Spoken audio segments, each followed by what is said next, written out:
Hola, ¿qué tal? Bienvenidos. Esto es Semana. Los saludamos en este 4 de junio para hablarles de política, por supuesto, porque en la plenaria de la Cámara de Representantes se hizo un debate y se conocieron varias denuncias. Una de ellas que hizo el representante Andrés Forero del Centro Democrático en contra del ministro de Salud, Guillermo Alfonso Jaramillo, quien, por cierto, no renunció. Algunos lo daban como candidato presidencial, pero ya la fecha se superó. Si tenía alguna intención de ser aspirante presidencial, tenía que renunciar el pasado 31 de mayo. Representante Forero, bienvenido a Semana. ¿Cómo le va?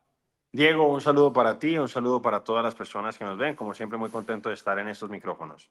Bueno, representante, ¿qué fue lo que encontró? Porque usted denuncia unos sobrecostos y durante el debate que se hizo en la plenaria de la Cámara hizo varios señalamientos. ¿Qué encontró? Pues Diego, pues todos hemos visto lo que está sucediendo con el sistema de salud o con el sector salud en el gobierno de Gustavo Petro. Yo he denunciado cómo en cierta manera el ministro Guillermo Alfonso Jaramillo ha convertido en una bolsa de empleos familiares al sector salud. No solamente está trabajando la esposa del ministro, la señora Beatriz Gómez Consuegra, que es la superintendente delegada para prestadores de salud, sino que el hijastro del ministro, es decir, el hijo de la señora Beatriz Gómez Consuegra, está trabajando en la ADRES. Es su primer puesto, su primer contrato aparentemente, y pues no le está yendo nada mal. Pero más allá de eso, el debate del día de ayer estaba buscando que la señora Beatriz Gómez Consuegra y el Superintendente Nacional de Salud le dieran la cara al país y le dieran la cara al Congreso a propósito de lo que se ha denunciado en Leticia. Y es que se conoció a través de medios de comunicación que la esposa del ministro, a pesar de que no debía hacerlo porque se había declarado impedida para tramitar cualquier cosa relacionada con ese hospital, pues ella, todos vimos cómo estaba presionando a los interventores, cómo estaba forzándolos prácticamente a que firmaran un contrato para que se pudiera construir ese buque hospital.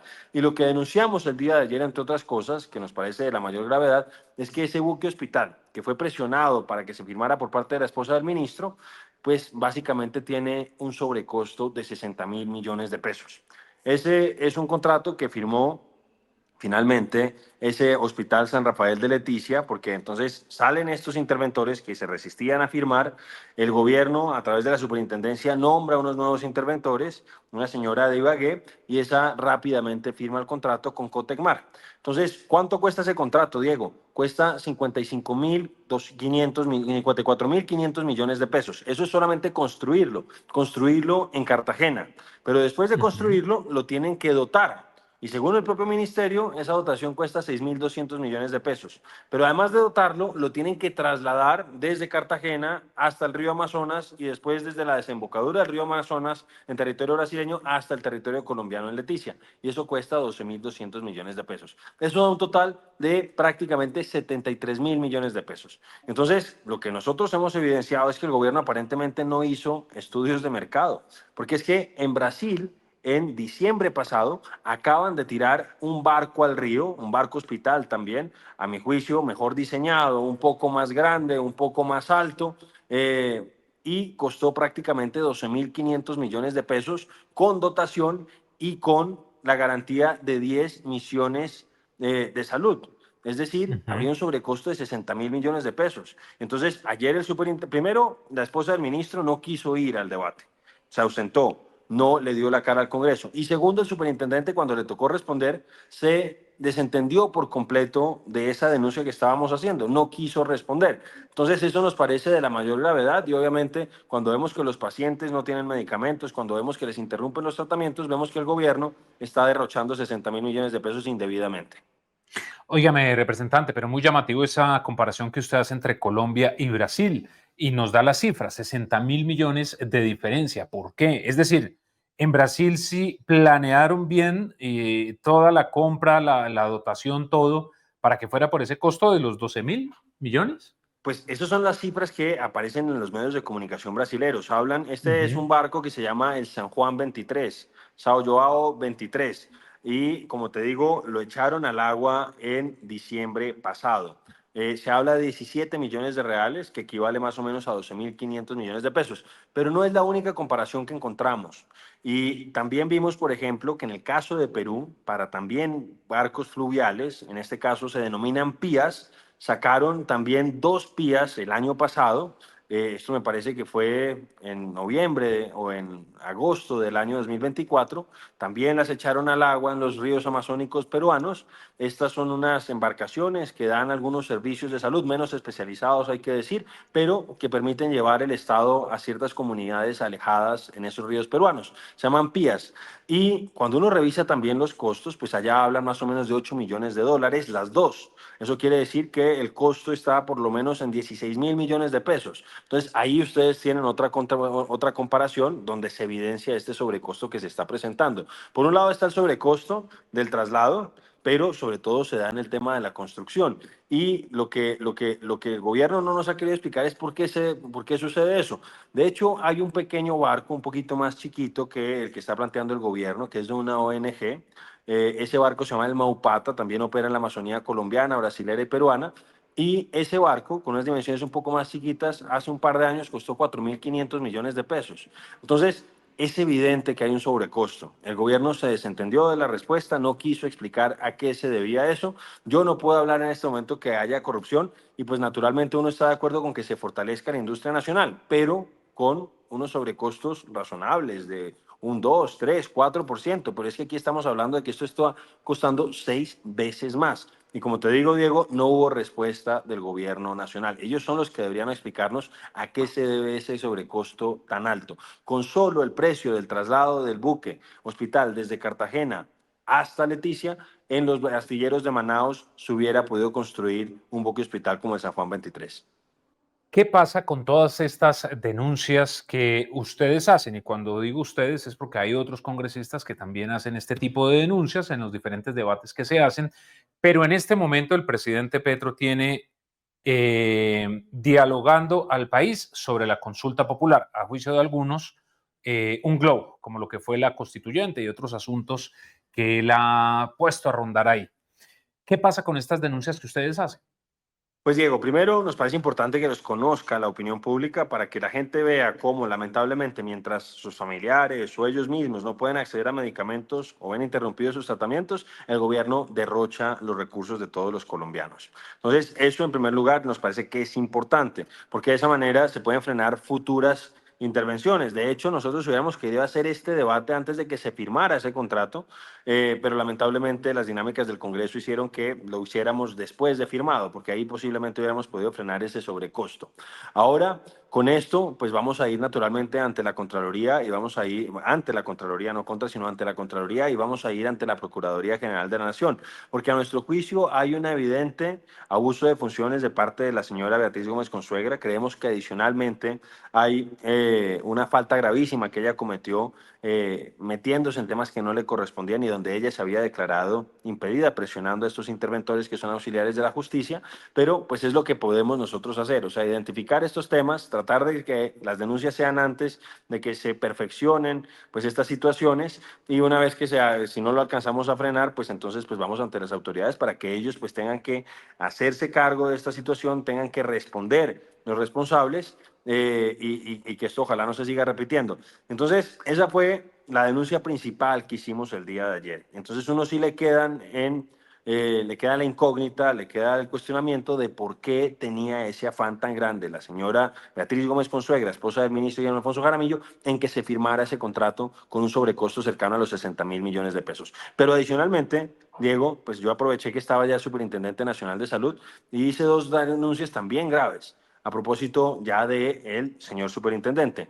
Y es que cuando él estuvo a cargo del INS, el Instituto Nacional de Salud, porque antes de llegar a la superintendencia él fue el director del INS, él nombró, en contra de lo que dispone el marco legal y constitucional, a una cuñada de él en un fondo, que es el Fondo Especial de Investigaciones, que depende del Instituto Nacional de Salud, la nombró, la hizo nombrar, la hizo contratar. Eso no está bien. O sea, no está bien el nepotismo en general en el gobierno, pero mucho menos, y ahí yo creo que puede haber una falta disciplinaria, y lo vamos a poner en conocimiento de la Procuraduría, porque él violó pues ese régimen de que no se puede nombrar a un pariente en hasta el cuarto grado de consanguinidad, ni tampoco hasta el tercer grado de afinidad.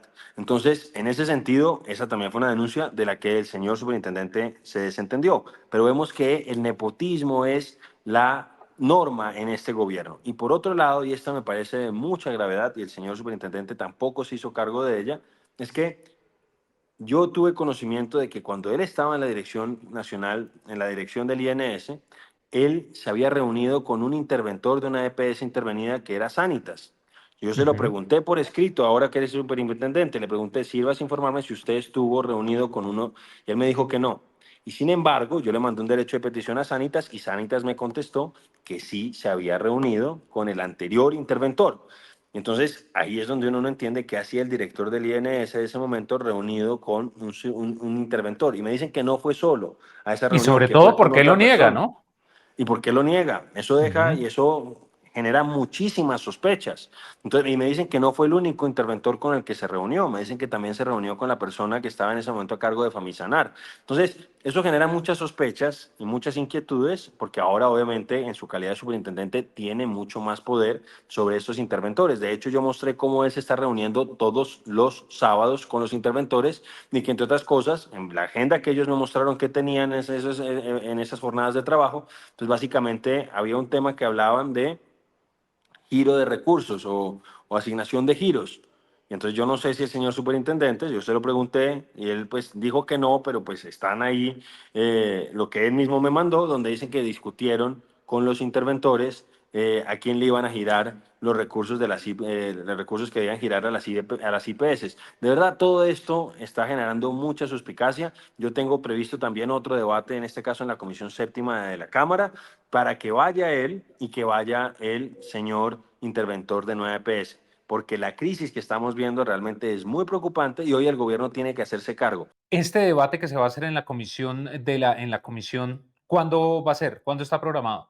Pues no sabemos finalmente cuándo se va Ujú. a poder realizar, Diego. Vamos a ver si logramos que se realice la próxima semana o si no, muy posiblemente va a tener que ser en la próxima legislatura. Pero este es un debate que nos parece que es de la mayor urgencia porque todos hemos visto cómo se sigue deteriorando la atención que reciben los pacientes de 9PS, cómo se sigue deteriorando la cartera, cómo les siguen cerrando puertas de distintas clínicas y hospitales a los afiliados. Entonces, ese es un debate que de hecho estuvo agendado en un momento determinado y nos lo terminaron reagendando porque parece que se movió el superintendente y el señor interventor. De hecho, el interventor nos dejó plantados un día diciendo que tenía un examen médico y que por eso no había podido asistir. Entonces vamos a ver qué Ujú. termina sucediendo, pero ese es un debate que también estamos tratando de que se haga porque nos parece que es de la mayor gravedad y es de la mayor, mejor dicho, es muy pertinente a propósito de lo que está pasando. Pues muy bien, vamos a quedar muy pendientes a estas denuncias que usted está haciendo. Representante, no puedo dejar de preguntarle por la consulta popular. Como le decía hace un momento, es el tema del que todos los sectores políticos están hablando. ¿Qué opinión tiene usted sobre esta idea del presidente Petro que el pacto histórico califica como una obligación del mandatario con el pueblo colombiano? Pues Diego, realmente lo que estamos viendo es que las tías uribistas tenían razón y que Gustavo Petro hoy representa una grave amenaza para la democracia colombiana. El presidente sabe que o la Corte Constitucional o el Consejo de Estado le van a tumbar ese decreto, pero eso a él no le importa, porque él, con tal de tratar de tapar los numerosos escándalos que rodean a su círculo más cercano, tanto familiar como de ministros, y para tratar de ocultar que no tiene resultados para mostrar después de prácticamente 3 años de gobierno, pues está dispuesto a pasar por encima de la institucionalidad colombiana, está dispuesto a minar nuestra democracia y ponerla en riesgo. Entonces, ¿qué creo yo? Que aquí pues obviamente muestra ese talante dictatorial que tiene el señor presidente, ese desprecio por nuestras instituciones, por nuestro sistema de división de poderes, y aquí básicamente está desconociendo la autonomía y soberanía del Congreso de la República, de la rama legislativa, y está en cierta manera desafiando y retando a la rama judicial. Yo espero que sigan funcionando a pesar de sus limitaciones, a pesar de sus problemas, los frenos y contrapesos de nuestro sistema político y que finalmente podamos terminar esta larga pesadilla del gobierno de Gustavo Petro y que el año 26, el 7 de agosto, tengamos un nuevo presidente o una nueva presidenta que permita empezar a reconstruir el país. Yo creo que entre todos los sectores políticos debemos dejar de lado algunas diferencias que son naturales en una democracia y que hagamos un frente común para defender nuestra institucionalidad, nuestra democracia y nuestra constitución. Para quienes tienen algún temor de que las elecciones van a estar en riesgo, las elecciones de 2026, ¿hay de qué preocuparse o no, representante, en este momento?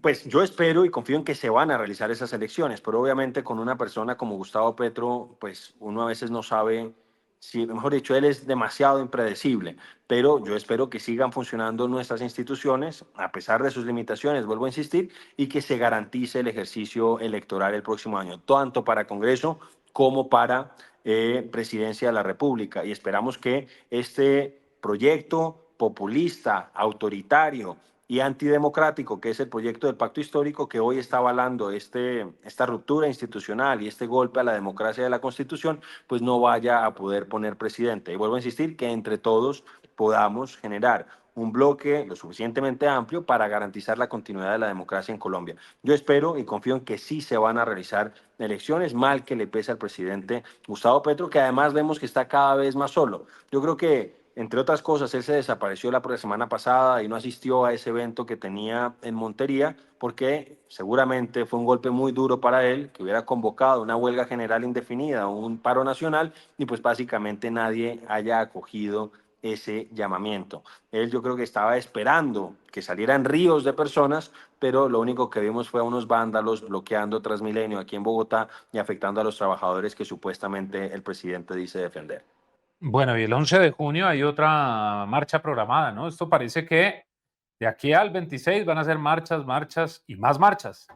Sí, pero esas marchas, pues básicamente vamos a ver otra vez al señor Fabio Arias, posiblemente volviendo a justificar el bloqueo de Transmilenio, la afectación de la Afectando a los vida, trabajadores. afectando la vida de los trabajadores, haciéndolos caminar kilómetros y kilómetros, pero yo creo que no vamos a ver esos ríos humanos que estaba esperando ver el presidente de la República. Ya hemos visto que si él no fleta marchantes, si no trae, por ejemplo, a la minga desde el Cauca, si él no da refrigerios, no da lechona, etcétera, etcétera, pues realmente tiene muchas dificultades hoy para convocar gente. No le está saliendo la gente espontáneamente y él, en lugar de estar con todas estas intentonas golpistas, debería estar viendo cómo resuelve los problemas del país. Él debería dejar de ser un agitador callejero y entender de una buena vez que pues es el presidente de Colombia que debe gobernar y que ya le queda, afortunadamente para el país, 1 año y 2 meses. Pues, representante Andrés Porero, mil gracias por haber estado con nosotros aquí en Semana. Que tenga una excelente tarde. Diego, a ustedes muchas gracias. Un saludo para todos. Que Dios bendiga a Colombia. Y a ustedes también gracias por estar con nosotros. Ya saben que la cita es a través de todas nuestras redes sociales e ingresen a semana.com para que encuentren allí todas las noticias de lo que ocurre en Colombia y en el mundo. Que estén muy bien.